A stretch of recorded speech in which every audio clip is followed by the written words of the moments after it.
ஓபிஎஸ்க்கு உண்மையிலே செல்வாக்கு இருந்தா 5 வருஷம் அவரது மகன் இங்க எம்பியா இருக்காரு. அவர் மகன் எம்பின்னா அவர் தான் எம்பின்னு அர்த்தம்னு வச்சுங்களேன். அவர் குடும்பம் தானே. திரும்ப மறுபடி தேர்தல் நடத்தும் போது அவர் ஏன் சார் ராமநாதபுரம் போறாரு? தேனி மாவட்டத்துல செல்வாக்கு இல்லைன்றனாலதான் ராமநாதபுரம் போறாரு. இல்லைன்னா அவங்க சொந்த மாவட்டத்துல நின்று சீட்டு கேட்டு அதே என்டிஏ கூட்டணியில தான் தினகரன் வந்து நின்னார். அதே கூட்டணி என் மாவட்டம் எனக்கு கேட்டிருந்தா யாரும் மறுக்க போறது இல்லையே. தன் சொந்த மாவட்டத்திலே தோற்று விடுவோம், தனக்கு செல்வாக்கு இல்லை என்பதனால தானே அவர் ராமநாதபுரம் கேட்டு வாங்கி போனார். அங்கேயும் தோற்று போனார் என்பது வேற விஷயம். அதனால அவருக்கு பெரிய செல்வாக்கு இருப்பதாக நான் நினைக்கல. முக்குளத்தோர் சமூகம் கூட அந்த சமூகத்திற்கு கூட அவர் எதுவும் செய்ததா நினைக்கல. அவர் துணை முதலமைச்சரா இருக்கும் போதுதான் டிஎன்டி கோரிக்கை ரொம்ப பெருசா இருந்தது.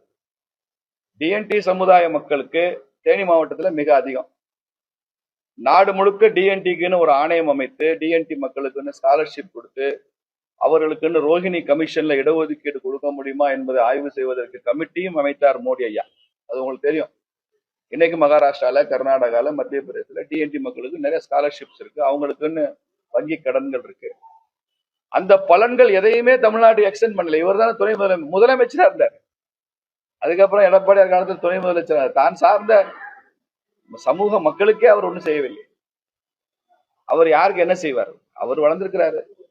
அதனால ஒரு நாள் பத்திரிகை செய்தி பெரிய செல்வாக்கு இருப்பதா நினைக்கவில்லை. 1000 ரூபாய் நோட்டு எப்படி டிமானிட்டைசேஷனுக்கு அப்புறம் அதுக்கு பண மதிப்பு இழந்துருச்சோ அது மாதிரி ஓபிஎஸ் அவர்களும் டிமானிட்டைஸ்டு கரன்சி. அவருக்கு பண மதிப்பு இல்லைப்பா. கையில 1000 ரூபாய் வச்சுக்கலாம், பட் அது பண மதிப்பு நீக்கம் நடந்துருச்சு. அதனால அந்த பணத்தை சும்மா பேப்பரா கையில வச்சுக்கலாம். இந்த கம்பன் ஏமாந்தான்னு கண்ணதாசன் ஒரு பாட்டு பாடுவார்ல, பாலச்சந்தர் படத்துல, என்ன படம்னு மறந்துட்டேன். கம்பன் ஏமாந்தான்னு ஒரு பாட்டு வரும். அது மாதிரி ஸ்டாலின் ஏமாந்தார்னு ஒரு பாட்டு பாடலாம். ஓபிஎஸ்னால ஒன்றும் பயன் இல்லை. அது தேர்தலுக்கு அப்புறம் தெரிய வரும்.